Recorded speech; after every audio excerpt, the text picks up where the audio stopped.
Although there is no question that Hitler's Germany was governed under a totalitarian regime, there is much debate about whether or not the communist Soviet Union was as well. I believe that the Soviet Union was not totalitarian based on its theory of government. Its ideology was vastly different from the typical totalitarian definition.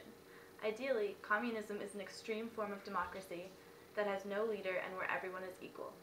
Totalitarianism, by definition, is the complete rule of many by an elite few.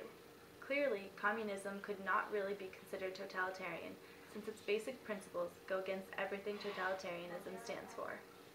In my opinion, the communist Soviet Union clearly was totalitarian based on its practices. Stalin was a dictator with a privileged few helping him lead, while Marx's ideal communist society had no leaders and was run by the people equally distributing the wealth of the country. Stalin ran the Soviet Union as a totalitarian state.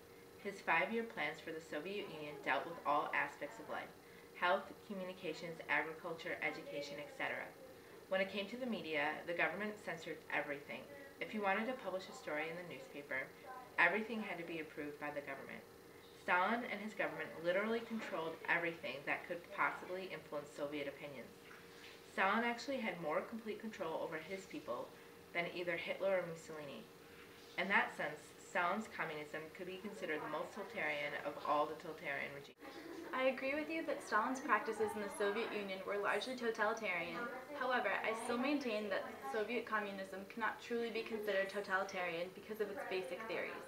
Stalin was absolutely a dictator who tried to control every aspect of his people's lives, yet at the heart of communist ideals was the idea that ultimately there would be no need for a leader, and that the workers would eventually be able to support themselves and share all wealth equally. Since totalitarianism's basic definition is a society where the elite control everyone else, and communism was founded upon the belief that there shouldn't have to be one person or group of people in charge, that everyone should be equal to the point where a leader is unnecessary, it's clear that communism at its core has very little to do with totalitarianism.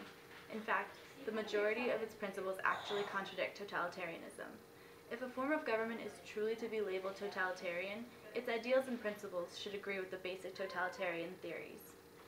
Despite the differences in ideologies, you have to take into account what Stalin's government was really like. While Soviet communism could have become self-sufficient and turned into a Marxian society, Stalin's leadership went against many communist principles. He did not like the idea of democracy. He wanted to remain in power and continue to control all aspects of Soviet life. The wealth in the Soviet Union was definitely not distributed equally. Many lower-class people remained poor, while Stalin and those at the top controlled the majority of the wealth. Stalin was actually fairly nationalistic in a sense. His secret police were in charge of rounding up foreigners and people who disagreed with Soviet ideas. Therefore, it does not matter what the communist ideals were. The fact of the matter is that Stalin's government was completely totalitarian in practice.